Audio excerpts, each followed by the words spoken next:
2.2. Abrir la democracia. En los años 80, el presidente Belisario Betancur, 1982-1986, diseñó por primera vez una ruta de ingreso a la democracia para quienes estaban en armas por fuera de ella. A partir de la experiencia del Frente Nacional y el contexto latinoamericano, Betancur construyó una ruta hacia la paz con varios pilares. 1. Una apertura democrática que se expresó en la creación de movimientos legales para la insurgencia y sentó las bases de la descentralización con la elección popular de alcaldes y gobernadores. 2. Un programa, el Plan Nacional de Rehabilitación, que construyera Estado y democracia desde los territorios. Y 3. La resolución del problema de las drogas, esto es, la eliminación de los cultivos ilícitos, la desarticulación del narcotráfico a través de golpes a sus rutas y laboratorios, y la disolución de las alianzas de los capos con parte de la fuerza pública. Una parte importante del sector económico, incluidos algunos dirigentes gremiales, estaban en contra de la paz de Betancur. Lo mismo ocurrió con la mayoría de élites políticas y económicas locales, los narcotraficantes de todos los carteles, y el estamento militar. Este último se opuso a la amnistía y la tregua impulsadas por el presidente con el argumento de que entraban en contradicción con su mandato constitucional. En varios momentos, la fuerza pública creyó que era posible la derrota militar de las guerrillas y que la democracia podía y debía sacrificarse, si era necesario para lograr los 67. De hecho, ante las denuncias del naciente movimiento de derechos humanos en el país, algunos de los más destacados generales adujeron que los controles institucionales les impedían ganar la guerra. Por su parte, las élites económicas fueron reacias a los cambios que traería la democratización del poder político, si esto implicaba compartir los espacios de poder con las izquierdas. Esto sucedió, sobre todo, en sectores vinculados a grandes latifundios y la ganadería. El miedo al cambio de un modelo de la propiedad y, por ende, la pérdida de sus privilegios se impuso a la búsqueda de la paz de Betancur. Y sin el apoyo de los sectores económicos y los militares era poco lo que se podía avanzar. Las élites políticas regionales, cuyo papel en el mantenimiento del poder central es crucial, también formaron parte de los enemigos agazapados de la paz. 69. Estas sintieron amenazado su poder con la irrupción de una izquierda legal, amparada por el gobierno en el proceso de paz, justo cuando se abrían los espacios de la descentralización política y administrativa. Las bases de la descentralización se sentaron en 1983. 5 años después, esta se hizo realidad con la elección popular de alcaldes, que cambió la dinámica de la democracia. En ese contexto, las izquierdas irrumpieron con relativo éxito. La Unión Patriótica, AP, en particular, ganó alcaldías en municipios muy atractivos en términos de rentas y de los juegos de poder regional y nacional. No obstante, la guerra sucia impidió que la AP gobernara allí donde se la eligió democráticamente. El narcotráfico también se opuso a la paz de Betancur. En perspectiva, lo que ocurrió a partir de 1982 fue que mientras a la guerrilla se le abrían las puertas para ingresar al sistema bajo el reconocimiento como actor político, al narcotráfico, que ya hacía parte de él, se le expulsó y se le redujo, en público, a la condición de criminal en privado. Sin embargo, se mantuvieron y profundizaron esas alianzas. 71. En lugar de una presencia directa en los cargos directivos del Estado, los narcotraficantes mantuvieron relaciones con sectores influyentes de los partidos políticos, las élites económicas y la fuerza pública. Todos los anteriores actores se unieron en contra de la democratización que trajo el proceso de paz de Belisario Betancur. En ese contexto, el paramilitarismo surgió como una respuesta violenta al cambio que se estaba produciendo.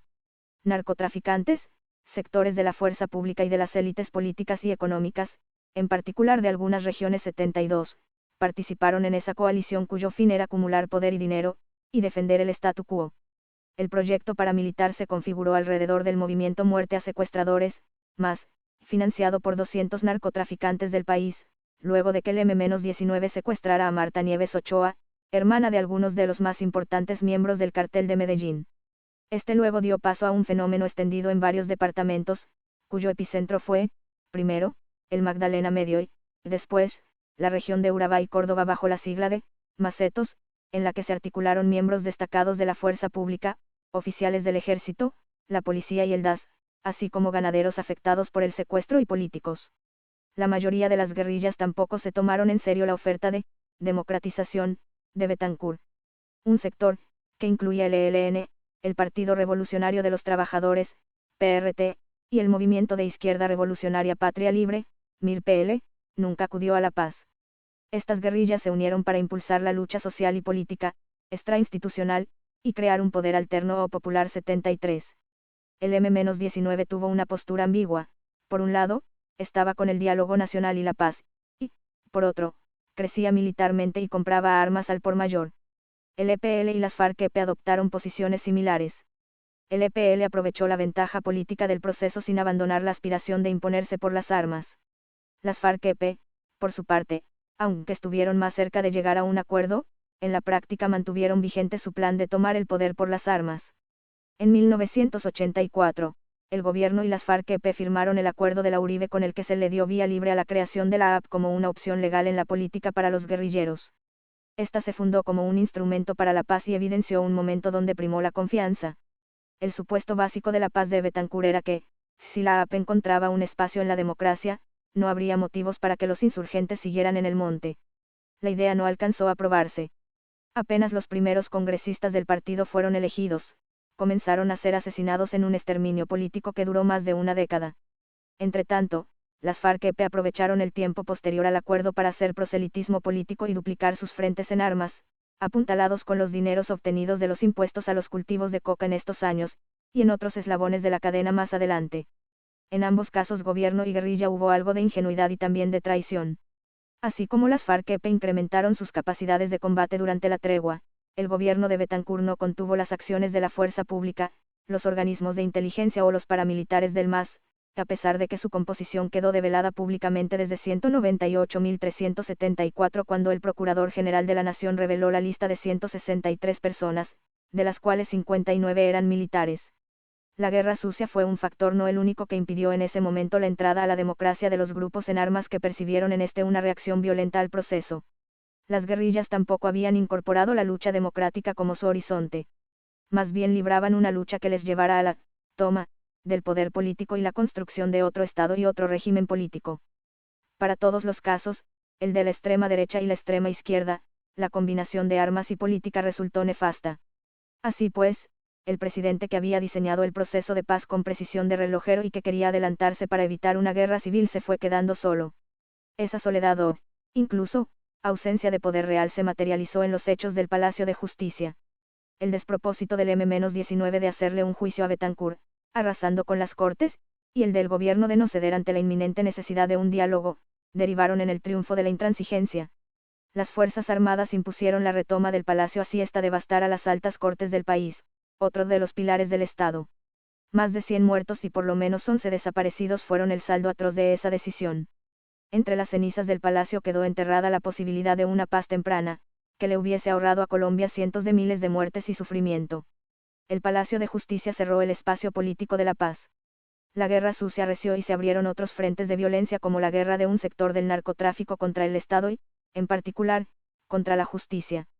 Durante el gobierno de Virgilio Barco, 1986-1990, era evidente que la violencia, no solo la guerra, era el mayor mal de la sociedad colombiana. Por esto, poco a poco se fue construyendo un consenso alrededor de que era necesaria una mayor democratización como antídoto contra ella. Esa democratización de la sociedad colombiana no sucedió de inmediato, sin embargo. Esta debe observarse en trayectorias de largo plazo, complejas y dialécticas. Si bien el proceso de paz iniciado por Betancur no llegó a buen término durante su administración, la descentralización fue una de las reformas más significativas de la historia política del siglo XX en Colombia. En oposición a la guerra sucia desatada por la alianza paramilitar, con cálculo político y económico, del frenesí de una ofensiva, final, de las guerrillas, y de una arremetida violenta de los narcotraficantes, hubo un proceso de apertura gracias a una sociedad civil que empujaba hacia adelante. Los movimientos contestatarios de las décadas anteriores habían dado paso a nuevos movimientos que buscaban espacios de participación. La ciudadanía se sentía estrecha en el diseño del Estado centralista, católico y de mano fuerte, consignado en la Constitución de 1886. Así, emergieron demandas por una reforma constitucional.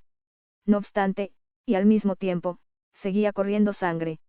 En este, como en muchos momentos posteriores, en la misma mesa se jugaban partidas diferentes y contradictorias. Mientras la guerra sucia escaló con masacres y magnicidios, el gobierno y sectores democráticos buscaron la reforma.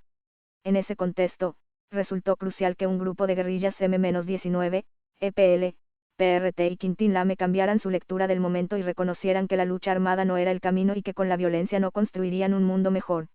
La negociación definitiva con estas guerrillas, consolidada entre 1989 y 1991, contribuyó a que convergieran las rutas de la paz y la reforma democrática.